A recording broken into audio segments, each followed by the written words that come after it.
여러분 안녕하십니까? 내일부터 사회적 거리두기 전면 해제를 앞둔 가운데 대전과 세종, 충남의 코로나19 신규 확진자 수가 9,765명으로 나흘 만에 다시 10,000명 이하로 떨어졌습니다. 대전에서는 전날보다 278명이 줄어든 3,558명의 확진자가 나오면서 닷새 연속 감소세를 보였고, 충남의 신규 확진자 수는 5,452명으로 전날에 이어 5,000명대를 유지했습니다. 세종도 755명으로 전날 946명에서 감소세를 보였으며, 방역당국은 생활치료센터 운영과 중환자 병상을 축소하는 등 의료체계를 일상체계로의 전환으로 준비하고 있습니다. 최근 자녀들을 학대하거나 아예 버려두고 잠적하는 부모까지 나와 사회 문제가 되고 있죠. 또는 부모들 나이가 어리거나 경제적인 이유로 아이들을 키울 수 없는 사례도 여전합니다. 그런데 혈연 관계가 아닌데도 이런 아이들에게 가정의 온전한 사랑을 받게 하고 다시 해맑은 미소를 되찾아주는 위탁 부모들. TJB 특별기획 착한 사회 만들기. 오늘은 위탁 부모 이야기입니다. 김세범 기자가 이들을 만나봤습니다. 3살과 4살, 1살 터울의 다온이 다정이 자매가 신나게 미끄럼을 타며 웃음을 터뜨립니다. 엄마와 아빠가 먹여주는 맛난 간식을 야무지게 먹고 그림책도 함께 보며 단란한 시간을 갖습니다. 이 자매가 위탁 부모인 박부근, 남원숙 부부에게 온 건 2년 전으로 갓난아기 때였습니다. 가정 불화로 위험에 처해 누군가 손길이 필요할 때 부부가 손을 내민 겁니다. 시설로 가는 것보다는 친가정처럼 가정에서 아이들이 크는 모습을 자연스럽게 있다가 가는 사랑을 받고 가는 거기 때문에 이들이 처음으로 위탁 부부가 된 건 10여 년 전으로 거슬러 올라갑니다. 유치원에 다니던 한 아이가 돌봐줄 사람이 없다는 말을 듣고 온 가족이 상의를 하면서 시작했습니다. 두 번째 위탁을 맡은 아이를 무려 5년간 키우다가 친부모에게 떠나보낼 때 두 부부는 이 일을 그만두려고 했습니다. 온갖 사랑으로 키운 아이를 더 이상 볼 수 없다는 생각에 큰 상처를 받고 방황했던 겁니다. 그럼에도 주변에서 갈 곳이 없는 아이들의 얘기가 들려오자 사명감을 갖고 마음을 다잡았습니다. 저희 같은 사람들이라든가 아니면 주변에서도 조금씩만 도움을 더 준다고 하면 이 아이들이 바르게 성장을 해서 좀 행복한 그런 그늘 쪽에서 있지 않을까 그런 생각을 하고 있습니다. 무엇보다 고마운 건 이제 성인이 된 친자녀들의 이해와 응원입니다.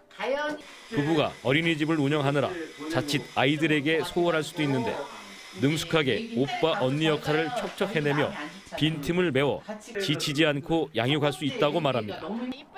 처음에 그늘이 가득했던 다온이 다정이 자매가 구김살 없이 커가는 걸 보며 오히려 큰 위로를 받는다는 박부근, 남원숙 부부. 앞으로도 계속 누군가의 부모가 되겠다고 다짐합니다. 건강이 허락되면 하면 좋고요. 어차피 아이들이 이제 우리의 미래라고 생각을 하고 있거든요. TJB 김세범입니다. 국민의힘 공천관리위원회가 오늘 6일 지방선거 광역기초의원 출마자들을 대상으로 공직 후보자 기초자격평가시험인 PPAT를 처음으로 시행해 관심을 모았습니다. 전국 각 지역별로 시행된 이번 시험은 오늘 아침 8시 반에 대전 지역 출마자들은 우송정보대에서, 충남 지역 출마자들은 공주대에서 실시했는데 응시 대상은 지난 8일까지 접수를 마친 광역기초의원 공천 신청자들로 1시간 동안 진행됐습니다. 평가 영역은 공직자 직무수행 기본 역량과 청년정책 같은 현안 분석 능력 등 3개 영역 8개 과목으로 광역의원 비례대표의 경우 70점 이상, 기초의원 비례대표는 60점 이상을 받아야 공천 심사를 받을 수 있습니다. 최근 따뜻한 봄 날씨가 이어지면서 졸음 때문에 고생하시는 분들 부쩍 많아졌습니다. 봄이면 찾아오는 춘곤증인가 하고 넘어갈 수도 있지만 졸음이 너무 잦고 잠을 자도 피로감이 계속 쌓인다면 이 수면 장애를 의심해 보셔야 합니다. 이중선 개건 의학 전문 기자가 보도합니다. 최근 시도 때도 없이 찾아오는 졸음으로 병원을 찾은 대학생 김모 씨. 가벼운 춘곤증쯤으로 생각했는데 수면 장애의 일종인 수면 무호흡증 진단을 받았습니다. 수면 검사를 해보니 숙면을 취하는 정상인의 뇌파와 달리 자는 도중에도 뇌파가 활성화돼 있습니다. 이런 각성 현상이 지속되면서 자도 피로가 풀리지 않았던 겁니다. 밤에 잠을 자도 다음날 아침만 되면은 너무 피곤하고 회사에 와서도 계속 잠이 쏟아지고 불면증과 코골이, 수면 무호흡증 등 수면 장애를 겪는 환자는 최근 5년간 30% 이상 증가했습니다. 특히 코로나19 발생 3년째가 되면서 격리로 인한 스트레스와 백신 부작용 등으로 수면 장애를 호소하는 환자가 더욱 늘어나는 추세입니다.